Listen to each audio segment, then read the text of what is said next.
This is the Horse Radio Network.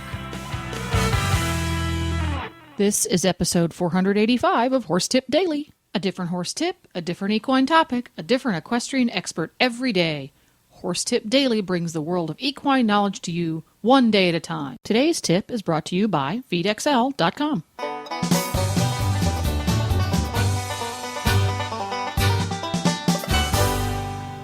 Hi, Coach Jen here, and thanks for tuning in to Horse Tip Daily. Today's tip is from Bobby Costello, who grew up fox hunting and showing in South Hamilton, Massachusetts, the original location of the United States Equestrian Team headquarters. After graduating from college, he ventured into the horse business full-time, earning the honor of representing the United States in the 2000 Sydney Olympic Games and again in the 2003 Pan American Games. Bobby's tip today is about the importance of getting the approach right when jumping. But first, a word about today's sponsor, feedxl.com. When you go to feedxl.com, you can get all of the nutritional information you need to make sure that your horse has a healthy, balanced diet in just 3 easy steps. Just log on and tell FeedXL about your horse. Then, tell FeedXL what your horse eats or what you want your horse to be eating. Then see the results.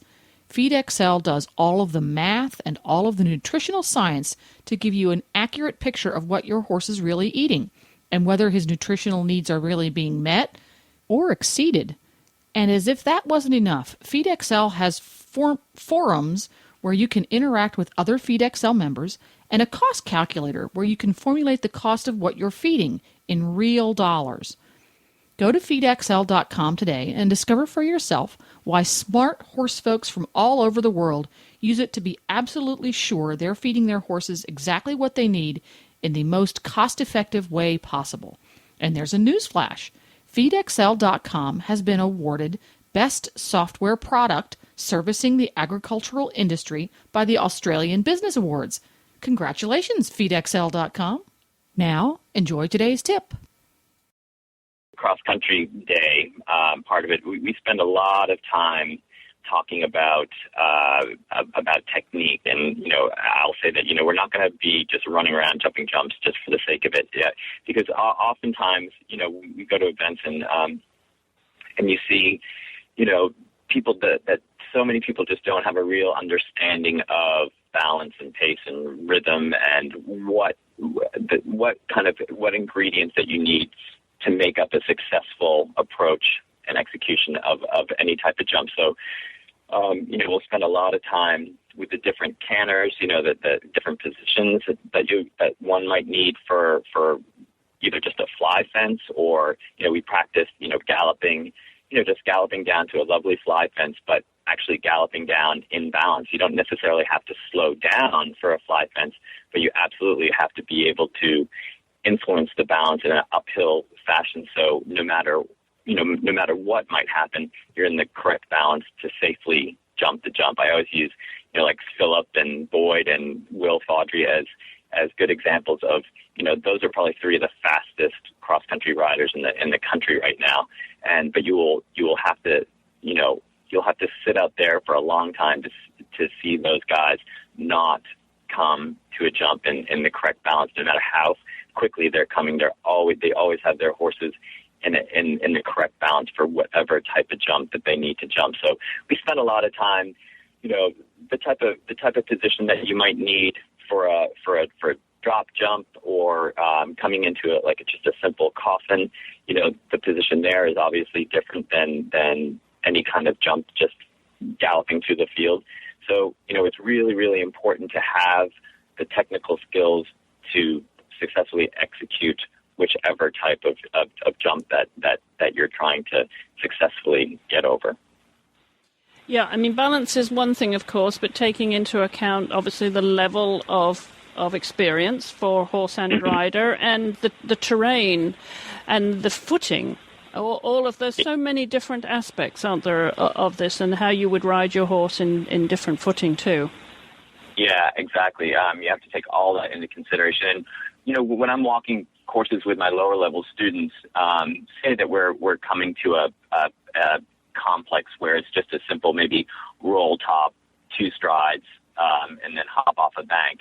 but it'll be really interesting especially if it's a competition that has higher levels as well. Oftentimes you'll see the progression of, maybe you only have to jump a roll top 2 strides and drop down, but maybe by the time you get to the intermediate level, that roll top is going to be set only a bounce stride away from the bank, and then you take 2 strides afterwards to a skinny. So I like to encourage my students to, come to, even though your fence is actually fairly easy compared to the intermediate, start practicing at the lower level, that ultimate type of balance, pace, rhythm that you would need as you move up the level. Start practicing that perfect technique even at the lower levels. So as you move on up, it's not going to seem like such a stretch. Yeah, and exactly. And I think, practicing that it's all about having an independent seat and have such a strong independent seat that you never interfere with the horse's rhythm. And as you say, you pointed out those great riders, and I think of people like Lucinda Green and Ginny Lang, Ginny Elliott, as she's now, just showing, that we came up through different generations, Bobby. But of those riders, and if you watch somebody like Ginny and Lucinda, they never, and Toddy, of course, Mark Todd is another one, they never interfere with the horse's rhythm, and no matter what type of fence that they're approaching, and no matter what the footing, no matter what the conditions, they are always within that horse's rhythm, and jumping the fence is just another stride. Yeah, and I grew up just, mostly because I, obviously wasn't running to England all the time, but I used to watch every badminton and Burley tapes that I could possibly get my hands on, from, as early as they started making VHS tapes, watching those guys and learning so much about pace and rhythm and, as you said, staying out of your horse's way and being able to influence the balance at speed and, just amazing. Like if you can still get your hands on some of those, it's really well worth it because you can learn so much just by watching and looking and it's really fun to see those guys when they're back in their heyday. Absolutely. And back to the techniques, of course, consider everything that your coach, your professionals tell you about approaching different types of fences and where you need to be so you're not in the horse's way. But you're really just allowing to continue that rhythm and take that fence in a horse's stride without... And of course, the other thing that when you're competing, Bobby, is of course the time factor that when you're landing, that you're not... that jump has not been, if you will, a hurdle, quote unquote, in the way of your natural rhythm and the speed away from the fence, so that you're going away from the fence with the same momentum as you were coming into it. Because if you don't have that impulsion, you might lose a second here or there over some types of fences, wouldn't you? Yeah, and I often think Mark Todd is a great person to watch for this, how he actually makes up a second or two after every jump. He moves away from the jumps so quickly. But he's absolutely in control and in the proper balance for the jump.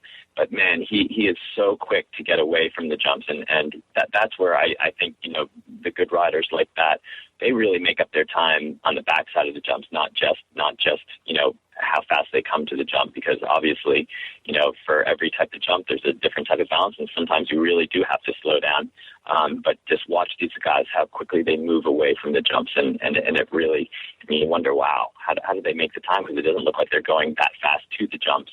But they're very, very, very good about the line that they take, conservative line that they take, and getting away quickly from the jumps. Well, there you go. And thanks, Bobby and Chris Stafford of the Eventing Radio Show.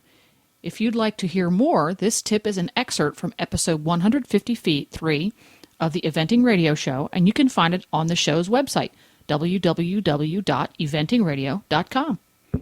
Please stop by the Horse Tip Daily Facebook page and let us know what you think of the tips you hear on the show. It's also a great place to tell us about topics you'd like to hear us cover. You can subscribe to all of the great shows on the Horse Radio Network through iTunes or Zune and get your horse podcasts automatically downloaded to your iPod, Zune, or MP3 player. I'll be back again tomorrow with another new expert and a different horse tip. Until then, Go ride your horse! The Horse Radio Network and the Horse Radio Network hosts are not responsible for statements of guests or their opinions. Use your own judgment when listening to the tips provided by the experts on Horse Tip Daily.